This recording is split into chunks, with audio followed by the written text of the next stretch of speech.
sweet friend. My name is Maike, and in this video, I would like to share with you what's currently happening on my desk and in my notebooks. This week, we also have a couple new things that I would like to try out with you. And yeah, think of this as a cozy, chatty, catch-up video where I just share what's happening. And so if you're in the mood for some company while you journal and do things, this one is for you.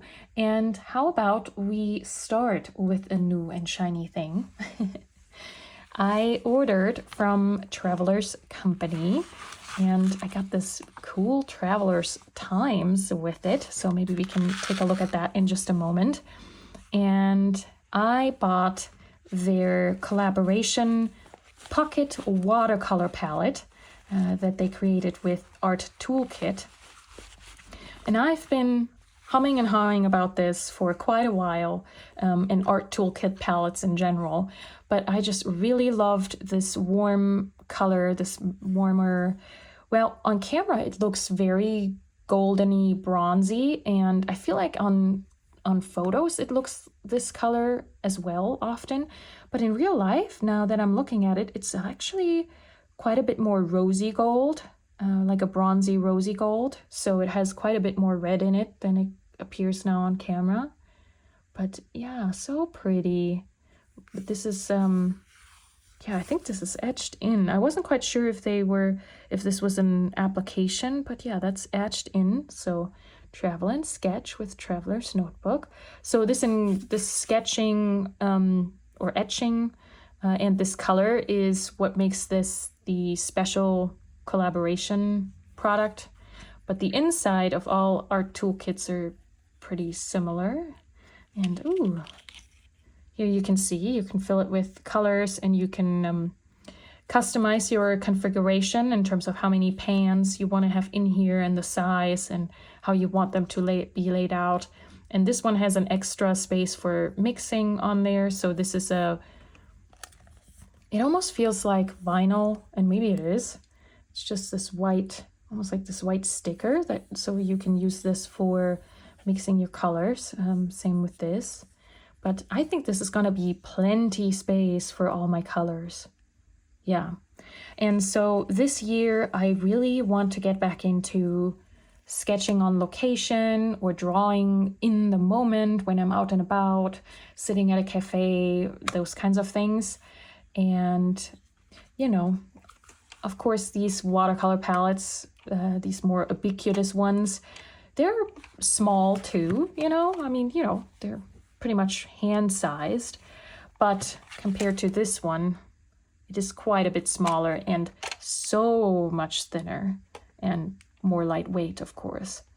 So, I think you could make an argument, do you really have to buy another palette just to have that little bit of reducing in weight and size? But I think what tipped me over a little bit, and maybe this is silly, but what tipped me over is that I also have a new or newish pencil case. This is the End Liebe pen case. It's this beautiful leather, and it just so happens that I have one more flap left over, and I think this is just gonna so perfectly fit in there. Yes. I will have to think about whether or not how I feel about the clips being in contact with the metal, but I guess I could also just tuck them in there like that. Or I just, think about whether or not I mind. I probably wouldn't necessarily mind some of these clips being scratched a little bit. But, you could do it like that. And then, well, I probably won't be fitting an extra pin in there. But then look at this. Just close it up. And there you have it. Tinsy, tiny, portable, fits in even just a bigger sling bag kind of setup, and you have everything ready to go. So yeah, this is one of those things where both my aspirations for sketching outside more and in the moment more, plus another purchase making me purchase other things. So yeah, I'm still, yeah, figuring things out exactly how I want this to be set up. And usually I have a small little pocket watercolor brush, not this one. This is the regular size. They also have them in small, these water brushes, and I think I have to refill that. But these fit in here perfectly too, like this. So then you have, yeah, you have your pencil, your water, your pens. I wonder if you can also, can you move that here? No, that's gonna be, this is a little bit taut. I mean, it would be a little, would feel less pressure on it if you did that. But then that means I'm losing out on 3 pens. Yeah, I don't know. I think I want it like this. Still, I think it's fine. Like I feel like the zipper is not stressed out. It doesn't feel like I'm pulling and fatiguing anything. So yeah, so that's that. And I will be setting this up, of course. I have had a couple of people ask to share my watercolor palette setup, like the colors that I'm using. And to be fair, I think I am gonna make a couple changes. I have noticed that some of these aren't working out the way I would like them to. So maybe we can talk about specific colors once I have this set up. And I do want to mention that most of my palette is actually following the mixing palette that Jane Blundell recommends, and I have a link to that below. So other than a few convenience colors and maybe 1 or 2 swaps, that's pretty much what I'm going to be setting up in here. So yeah, there's that cute little thing, and hopefully it's going to be used, but I do think it will be. So there's that, and we'll put that aside for now, I think. Do we want to take a quick look at this? I don't know how familiar everybody is and how often they come out with new ones. Well, this one says special issue 20, so I guess they make these every now and again. So maybe you've had these before, but maybe not this one. Traveler's Notebook will never be completed. And I think I've also seen people use these to make covers. That's really cool. Yeah, wow, there's actually quite some text. So that's gonna be nice to read. Always love their illustrations. Just with that little bit of wobble, that handmade feel, really cute. Yeah, and then some more information. I wasn't quite sure how much of this would be sort of walking you through the general Traveler's Notebook system and how much of this changes. Maybe you can let me know how much of this, because I would think, how do you use Traveler's Notebook? I would think that they have something about this kind of topic in every one of these issues if they send that out with products and have that available in the store. Some updates. Yeah, cute. All right, well, that's gonna be a fun read. Very, very fun. And so, speaking of fun and having had pulled out my pens already, something that I thought we could try out together, and I moved everything away and I still need this. What I want to try out with you right now is a little bit of a pen, not surgery, but a transplant, creating a Frankenpen. I have this beautiful Leonardo. This is a Magico, so it has a piston filling mechanism in there. And right now it just has a Yovo nib in there, and that's fine.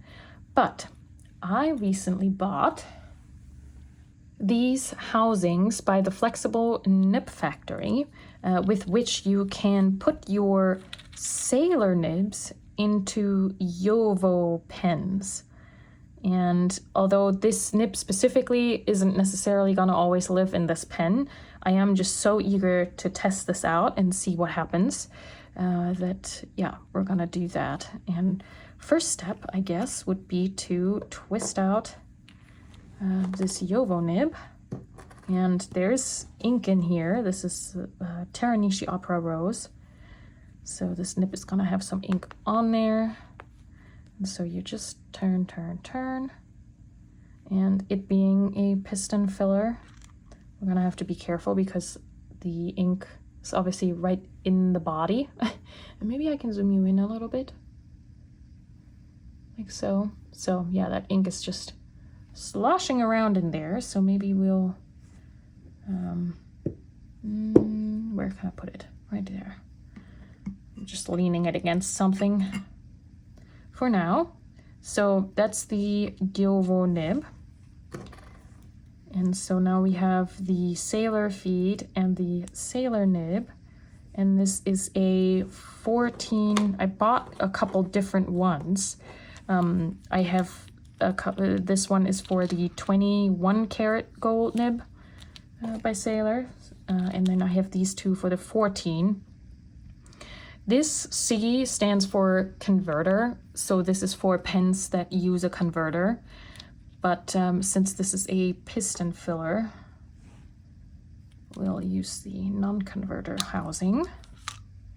And so I think the difference is that this knob, this opening where the ink flows through, is a little wider and you can't attach a converter to it. So now we're putting the sailor nib in there. Is that a twisty? No, it's a pushy. Okay, so now the sailor nib is in the housing, and this housing should just screw right in here.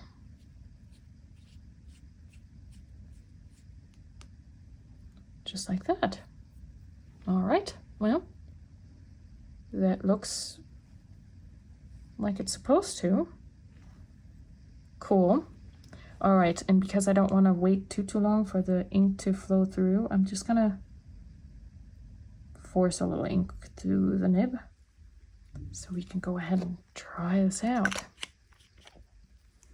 So fun. And like I said, not necessarily gonna keep this specific nib in this specific pen. I think I'm kind of tempted to get some custom made pens that have Yovo threading. Yeah, look at that. So this is it's a Sailor 14K medium in a Leonardo Magical. Super cool.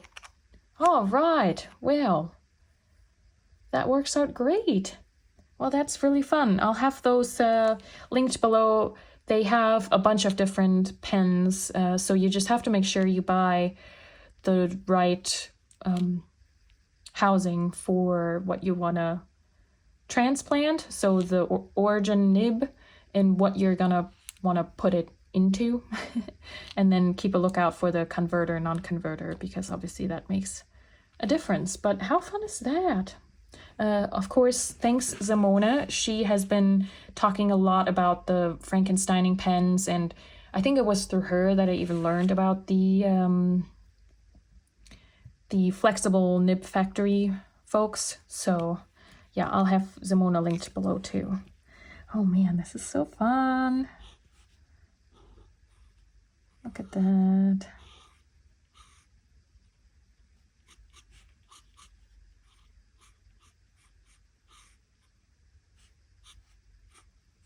Yeah, all right.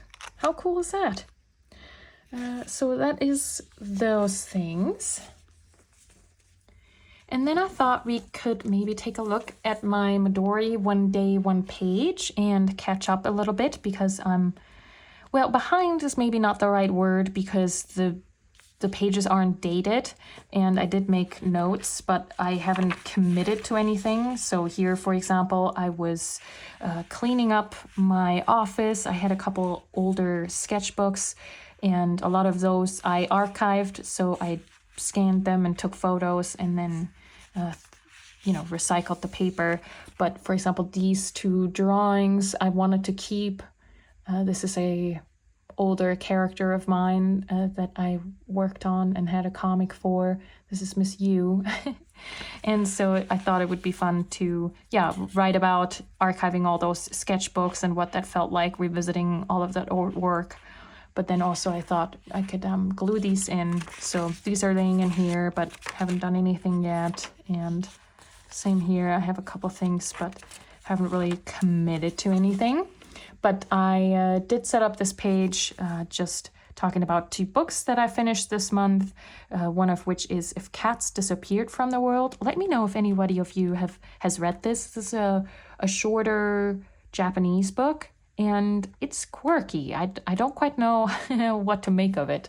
But yeah, that one. And then I also read a KDD Camillo book. I don't know what the age range is, but it's for kids, but I love her storytelling.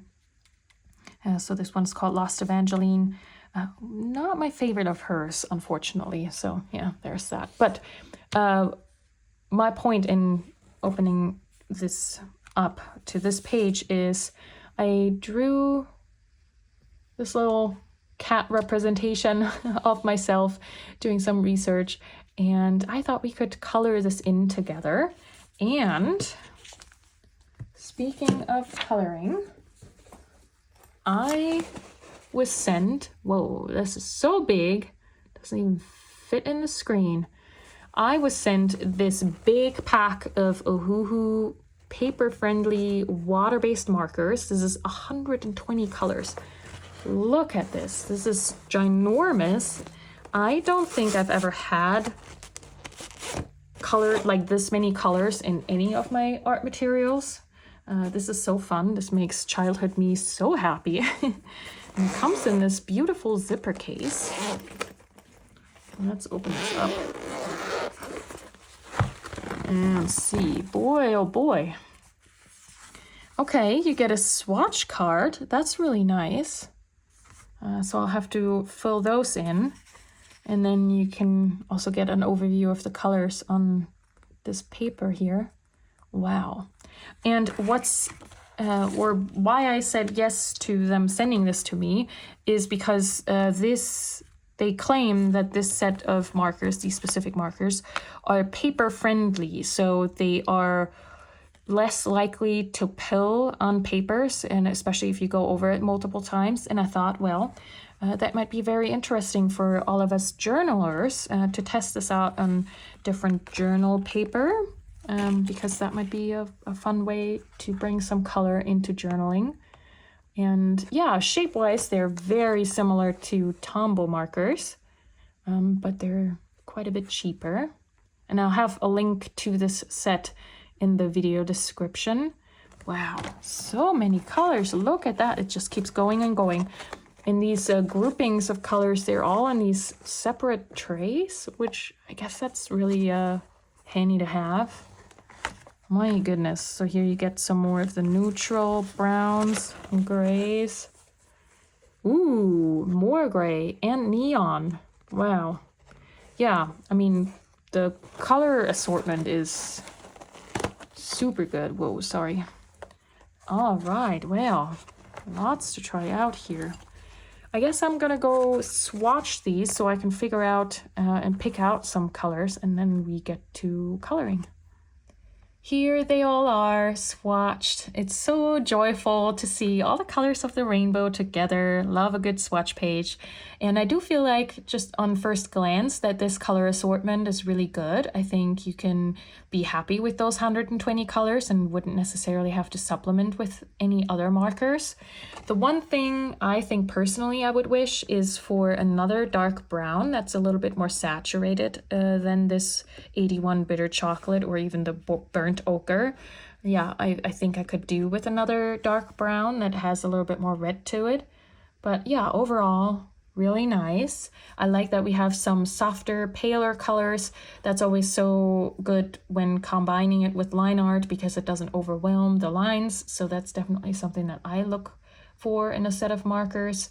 I'm already spotting some favorites. This 71 Heron color, it's coming across maybe a little bit more gray on camera than it is in real life. In real life, it is a beautiful dusky lavender color. Quite unique, I feel like, in markers, so that's nice. I love this number 40, which they call acid green, but it's really more of a sagey green. It's very soft. So that's kind of funny to call that acid green. Similarly, really funny name for the 100, which is a green shadow, but this is almost like a fluorescent green. I would call this an acid green, maybe more so than number 40, but yeah, that doesn't take away from the colors themselves. It's just funny naming conventions. Yeah, I love all these like lighter apricots and peachy colors. That's definitely right up my alley. So I think we're gonna find something to color this cat with. And maybe I'll take some inspirations from this opposite page. I do like to make them match at least a little bit. So yeah, leave it to me. I'll pick out some colors and then I'll be right back and then we get to coloring. Okay, I think I have found my colors. I went, with that pale lavender Heron color to pick up some of those dusty mauve-y colors in here. And then we have 2 lighter browns. And I wanted to pick up some of that minty green and just a little bit of a darker brown. So I think that'll be good, right? So let's see here. And this cat is drawn with Diatramentus document ink, so it shouldn't smudge too much, hopefully. But we'll see about that. Maybe we'll start with just the cheeks, just to get a first inkling of what these are like. So let's go in here, and this is coming off a lot differently on this Midori paper than on that swatch card. So maybe I should have swatched these on the swatch cards first, but on Midori paper. So let's see here. This is the Shadow Orange 96, and this is coming up so much paler on here. Do you see that? Oh well, that's what we get for not swatching it on the paper that we're using it on. I think we'll be fine. We'll figure it out. And then let's try that Heron color for the shirt. I do like the tips. They're very similar to Tombow markers. They're not too stiff, not too soft. I feel like I have a lot of control over them, so that's nice. The thing about water-based markers is that they're, of course, more streaky than alcohol markers, always. Like, that's just what it is. That's a really nice color, though. And let's see on the back here. Yeah, it's wanting to bleed through almost, so we'll see. The claim of these, of course, is that you can, that it's not going to ruin the paper in terms of pilling. If you're familiar with layering markers on top of each other, at some point the paper just gives out, and that does not seem to be the case here at all. So there's that. But yeah, I think you might be having to be careful with bleed through. Is this about to come through? And this is definitely something that I would feel like I would want to cover up when journaling on this side of the journal. Yeah. So maybe that's just how they have to formulate it to be able to make it more paper friendly, where you kind of trade. But yeah, so if you want to do a lot of layering, then this is great. But if you're more concerned about bleed through and being able to use the other side of the paper, then maybe this is not the best solution for that. But the color payoff is really nice, I feel like. So they're really comfortable to use. Maybe we'll put that same orange color there. Maybe the pen is orange too. That's kind of fun. And then we could, of course, also color the laptop and the paper. Sometimes I like not coloring all of the shapes and leaving it airy like this. Yeah.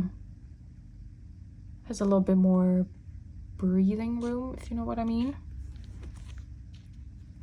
Yeah, even though that color turned out to be a little bit more saturated, I still think it goes with the overall page. And maybe we'll bring it into these glasses. Yeah, I think so. Just these, the top, or the front, not the top. Make orange like this. And then we'll add some more of this. This is a really nice color. Really like that. We could also use this to create like a drop shadow on the lettering. That's nice. I think I've mentioned that before, where if you don't want to color in all of your letters because it gets too bulky or heavy feeling on the page, doing a little bit of a drop shadow is nice. It still highlights the lettering and gives it a little bit more color without, yeah, turning it into this bulky shape. I think that's cute. Yeah, look at that. Yeah, nice. Okay, well, this is the just general Midori paper. Let me see if I can find some other typical paper that a lot of people have in their journals, so we can take a look how it performs on those. All right, I tested the markers on a couple different papers. Let's take a look first at this Hobonichi from 2024. So this is Tomoe River paper. And this girl is done with the Ohuhu marker, and this girl is done with a mix of, I think there's a Winsor & Newton watercolor marker, some Ecoline brush pens, and then the rest is Tombow markers because I wanted to compare the two. In both of them, in all of the colors, I did multiple layers to test that out. Unfortunately, that also meant that the skin turned out a little grayish. So they look a little sicklish maybe, but yeah, with the Ohuhu markers, I think they do what they said they would do, which is to not hurt the paper. Nothing coming up, nothing peeling. The paper feels super intact still. With this one right here, I did notice, at least while it was wet, yeah, and I can also feel it right now, the Winsor & Newton watercolor brush pen was the worst offender in terms of hurting the paper, and it's starting to take away the first layer of the paper. And then the Tombows did okay. The Ecoline, which I used for the face, also started to, I could feel it starting to take away from the paper, but yeah, so mixed result with those. I do want to point out that, as you can see, the Ohuhu markers definitely bleed through. So that is something to take into consideration. And yeah, just something where you have to weigh your option to determine how you want to use the markers and how you want to use your notebooks. So yeah, there's that. Then here I have, this is Krina paper, which is very similar to Tomoe River paper in terms of the thinness and the slick feel of the paper. And yeah, that did well. It went on really smoothly. Again, multiple layers on this, but just like the Tomoe River paper, it does bleed through quite a bit. So there's that. But overall, the experience on the paper is very pleasant, I would say. And then I know we did the Midori paper together, but I also wanted to test it on Midori cotton paper. I feel like the cotton paper makes the colors come out a little darker than on the regular Midori paper. So that is something to take note of. But yeah, again, nothing, no crumbs, no nothing, but yeah, also bled through the cotton notebook. And then I pulled out a Leuchtturm notebook, and here it actually did start to kind of start pilling when I was layering these stripes over top of the shirt. The shirt was still very wet, so I'm not quite sure if that contributed to that, but yeah, there was a little bit of pilling. But the paper fibers weren't hurt, like it doesn't feel scratchy or anything. And then, yeah, again, as you can see, they come through on the opposite side. But yeah, overall, kind of fun to play around with. There are, of course, cheaper than Tombow markers. So if, you know, a fun set like this is bringing you joy, I think you'll have a lot of fun with these. Also, if you maybe want to compare, yeah, so the sizing is very, very similar. I guess maybe the Ohuhu markers are a little shorter, but yeah, there's that. I think I'll have quite some fun with it, and you know, if I can plan around the bleeding, I could see myself, yeah, especially in sketchbooks, using that quite a lot. I decided to not test it in my point of view journal, just simply because I can't. I'm using this as an illustrated journal, and I do need to use both sides. So yeah, that's a little sad that that's probably not gonna work out for that. But you know, overall quite fun. And like I said, I'll have a link to these in the description. All right, sweet friend, I think I've shared everything that I had to share with you this week. Let me know if you have any questions about the flexible nib housings or the pocket palette or anything else that we've talked about today. Very happy to help you in the comments. I have everything linked in the description for your convenience if there's anything you want to check out. And yeah, if you just want to let me know that you've made it this far and you want to support this video, leave me a palette emoji. And other than that, thank you so much for being here and sharing this time with me. And until next time, happy journaling!